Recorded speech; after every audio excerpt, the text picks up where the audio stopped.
শুধু তুমি নও, আমার গৌর রূপে যারা একবার নয়ন দিয়েছেন, এই জগতে কত রাজা তার রাজত্ব ভুলে গেছে, কত মানে তার মানকে ভুলে গেছে, কত ধনী তার ধনীকে ভুলে গেছে।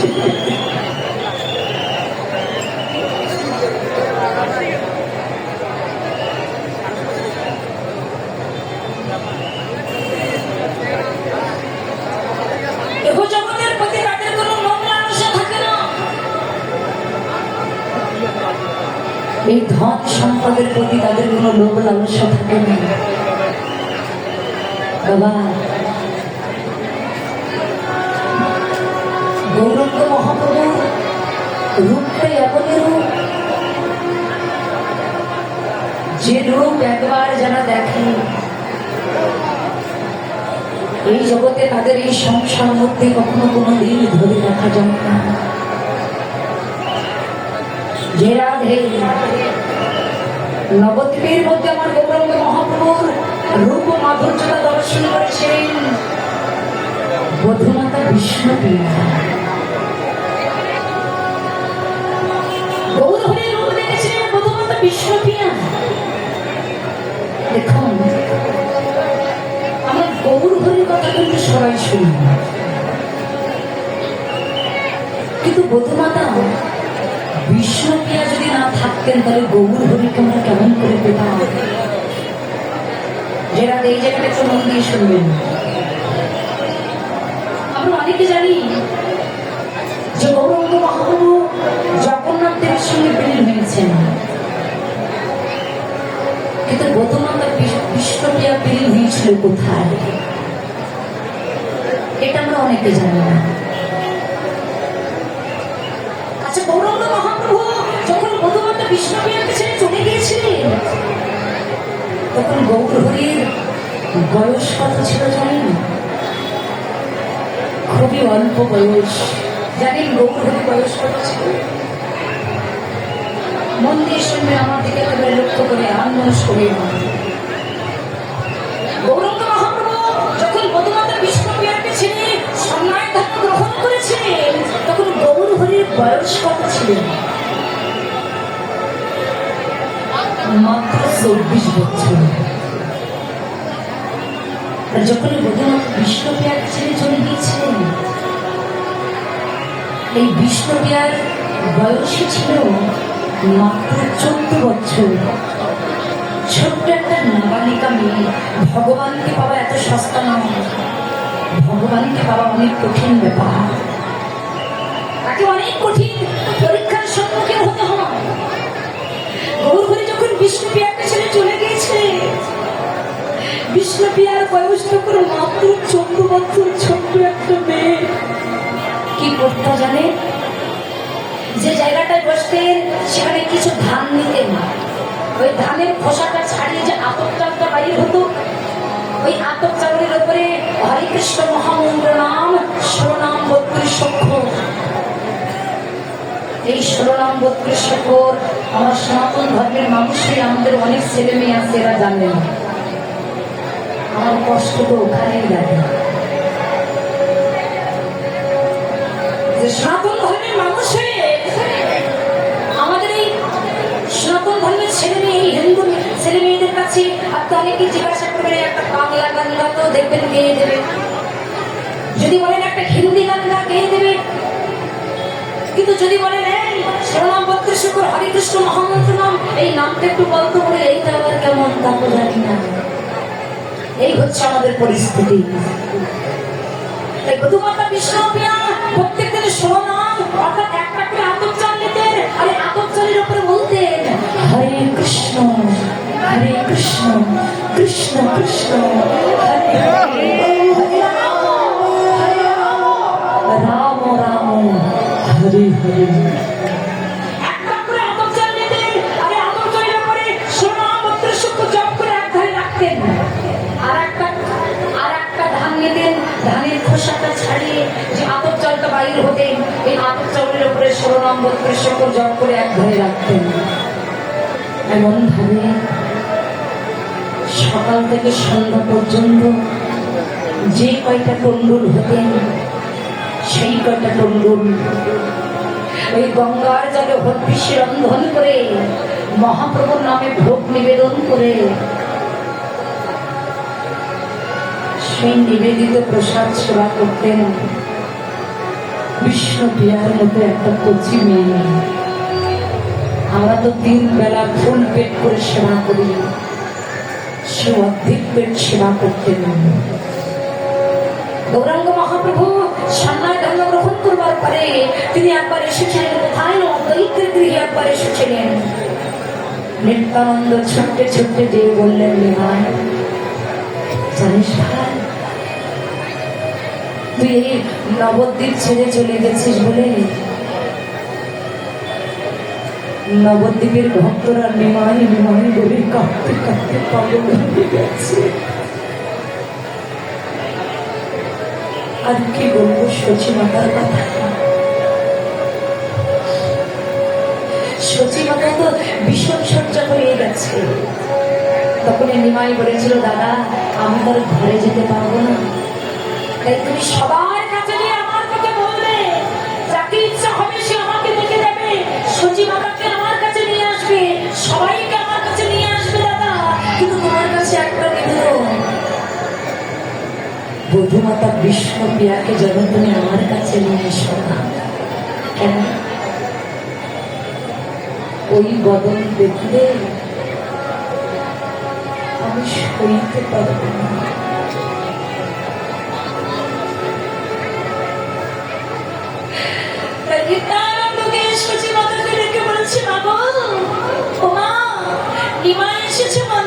দেখতে যাবে না, তাড়াতাড়ি সেজে না।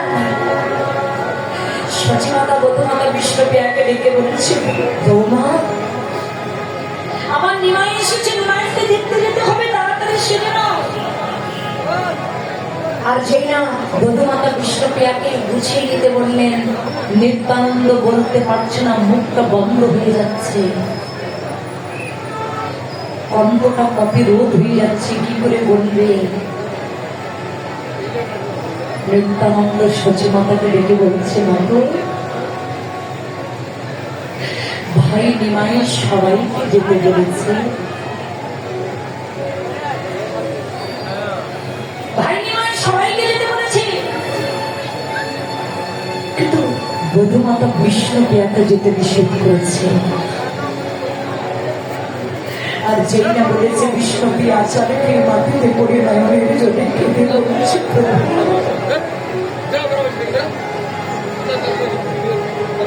তুমি বলতে পারো যে তোমাকে ভালোবেসে আমি আমার কত কষ্ট।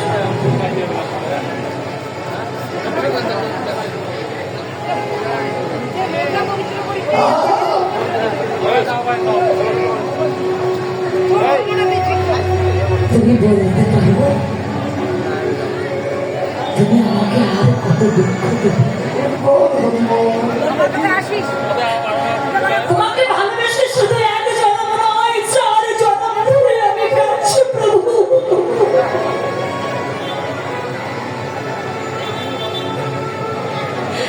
4 জন্ম ধরে আমি কাঁদছি তোমাকে ভালোবেসে।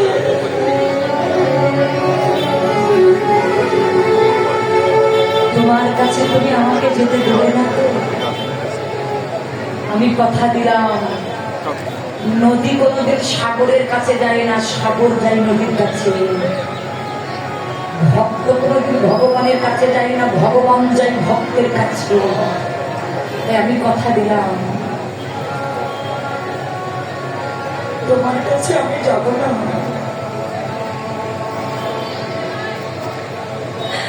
তোমাকে আসতে হবে আমার কাছে, আমার কাছে তোমাকে আসতে হবে। নবদ্বীপের কিছু নরনারী বিষ্ণুপ্রিয়াকে ডেকে বলছে, বিষ্ণুপ্রিয়া তোর মতো হতভাগিনী তো জগতে আর কেউ নেই। বিষ্ণুপ্রিয়া বলছে, বাজে কথা বলিবে না, আমার মতো সৌভাগ্যবতী রমণী এই জগতে আর কেউ নেই। তুই যদি সৌভাগ্যবতী রমণী হবি তাহলে নিমাই সবাইকে যেতে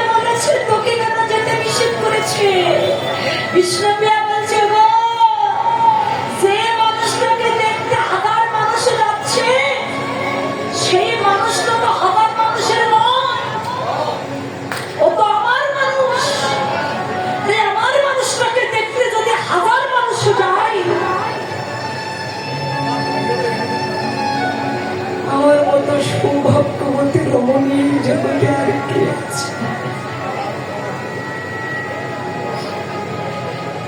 সবাই যখন নিমাইকে দেখতে গেলেন, রাত যখন 12টা বাজে, দরজায় টোকা পড়েছে, গরুমাতা বিষ্ণুপ্রিয়া বুঝে নিয়েছে আর কেউ নয়, আমার প্রভু এসেছেন। বলুন তো, এতদিন পরে যদি কোনো স্বামী ঘরে আসে, তাহলে সেই রমণী গিয়ে ছুটে গিয়ে স্বামীকে জড়িয়ে ধরবে না? কিন্তু বিষ্ণুপ্রিয়া কি করেছে জানেন? একটা কাপড় দিয়ে মাথায় ঘোমটা দিলে, চোখ দুটো মাটির দিকে, নয়নের জল টপ টপ করে মাটিতে পড়ছে। দরজাটা খুলে দিলে, গৌর হরি বিষ্ণুপ্রিয়াকে ডেকে বলছে, বিষ্ণুপ্রিয়া, এতদিন পরে আমি তোমার কাছে এলাম, তুমি আমার বদনটা একটু দেখো। বধূমাতা বিষ্ণুপ্রিয়া বলছে, না প্রভু, তোমার এই বদন আমি দেখবো না। কেন?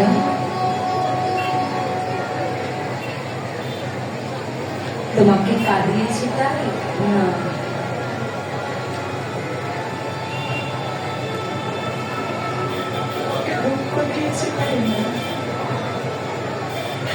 তোমাকে ছেড়ে চলে গেছি তাই না?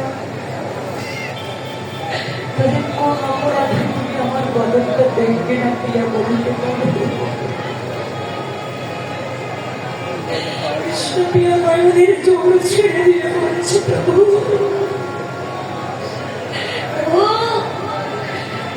আমি জ্ঞানীজনের মুখে শুনেছি, কোন সন্ন্যাসী সন্ন্যাস যাত্রাকালে যদি নারীর বদন দর্শন করে সন্ন্যাসী যায়, তবে তার সন্ন্যাস যাত্রা নাকি শুভ করি না। তাই আমার মতো হতভাগিনীর বদন তোমার দেখে তোমার সন্ন্যাস ধর্মটা আমি নষ্ট করতে চাই না। গৌর হরি আচার্যকে বিষ্ণুপ্রিয়ার চরণে পড়ে চমন দুটি বুকে ভিতরে জড়িয়ে ধরে বলছে, তোমার মতো এমন ভজনশীল রমণী যদি আমি না পেতাম, আমি জীবনে কখন কোনোদিন ভজন পথে যেতে পারতাম না। আমি তো চলে যাব, বলো না, চলে যাওয়ার আগে তুমি আমার কাছে কি চাও? বিষ্ণুপ্রিয়া বললেন, কি চাইব বলতে পারো? জগৎপতিকে যে রমণী স্বামী রূপে পেয়েছি, তার আর কি চাওয়ার থাকতে পারে? আমি কিছু চাই না। গৌর হরি বললেন, প্রিয়া, আমি তবু তোমাকে কিছু দিতে চাই, বলো না তুমি আমার কাছে কি চাও? যেই না বলেছি, বলো কি চাও? বিষ্ণুপ্রিয়া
গৌরীর চরণ পাবো, কিন্তু বাবা গৌরী চরণ নাই বা পেলাম, এই যে ভক্ত চরণ আমরা পেয়েছি, আমরা তো এটা বলতে পারি এই ভক্ত চরণ ছাড়া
বিষ্ণুপ্রিয়া নয়নের জলে কাঁদতে কাঁদতে গৌর হরির চরণ দুটি জড়ি ধরে বলছে, প্রভু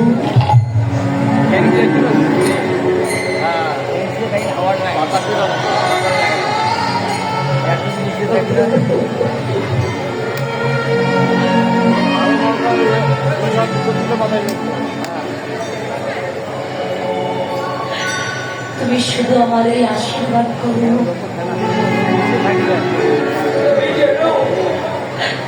কৃষ্ণ কৃষ্ণ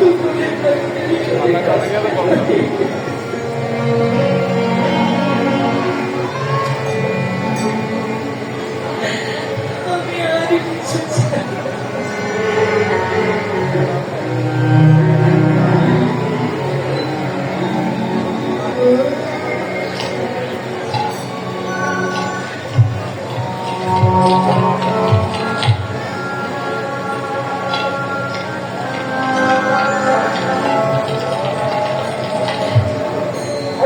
দিনন্তে তোমার মধুমাখা কৃষ্ণ নামটা আমার বদলে নিয়ে আমি তোমার চরণে যেন দুই ফোঁটা নয়নের জল আমি দিতে পারি। গৌর হরি বললেন, প্রিয়া আমি তো চলে যাচ্ছি, কিন্তু তুমি কিছু তো চেয়ে নাও, কিছু চাইবে না আমার কাছে, তো তুমি কিছু চেয়ে নাও।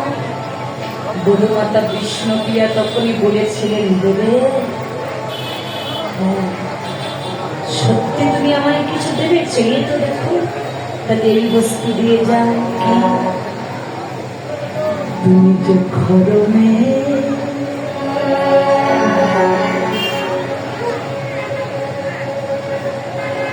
ওপরে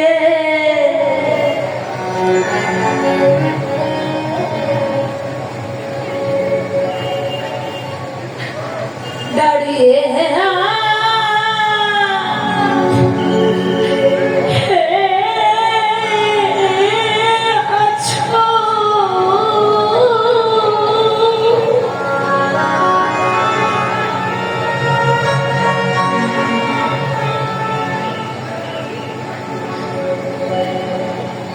ওই খড়া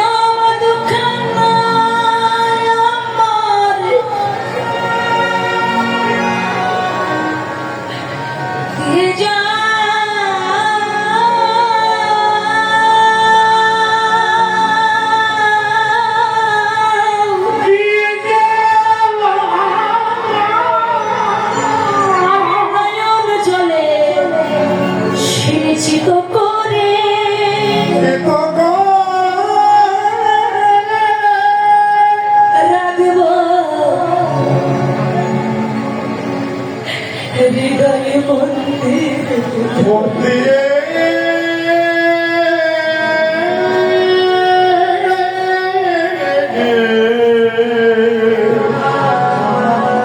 যদি কোনোদিন রাতে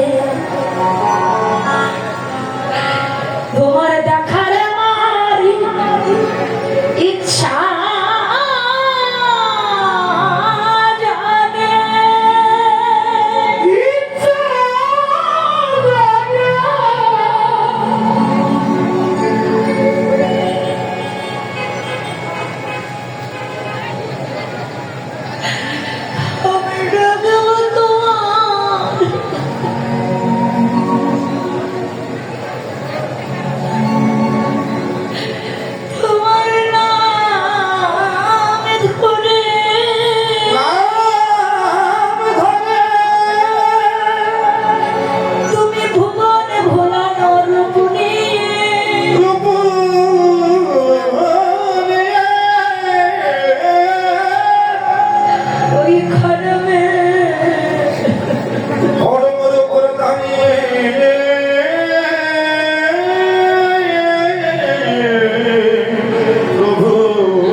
নয়ন ভরে তোমার যুগল চরণ যুগল চরণ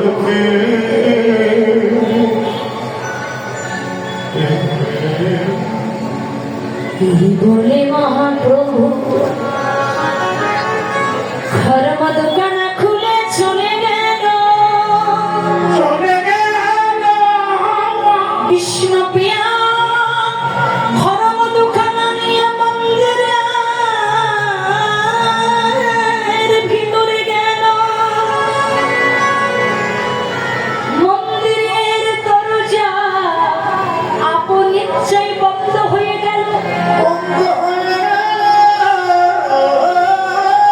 আরে খড়ম দোকানা বিষ্ণু প্রিয়া যখন হৃদয়ে ধরিল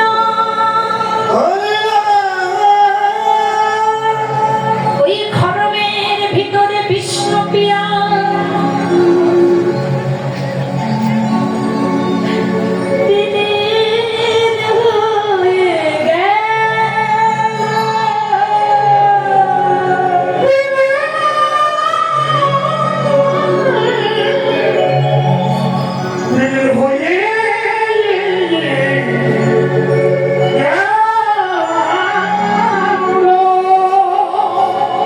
খড়মের ভিতরে বিষ্ণুপ্রিয়া বিলীন হয়ে গিয়েছিলেন।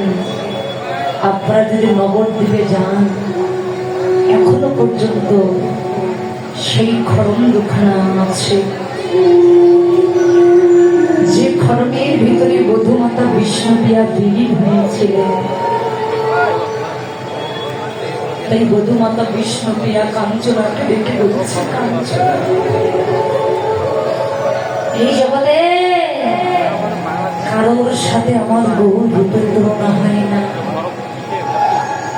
কারোর সাথে তুলনা হয় না। ওই রূপ যে দেখে সেই জনমের মতো পাগল হয়ে যায়। হে জগৎবাসী, গুরু শরণ আশ্রয় করে ভজনের ঘরে বসে ওই রূপ দেখার চেষ্টা করো, কথা নয়, ওই রূপ দেখার চেষ্টা করো।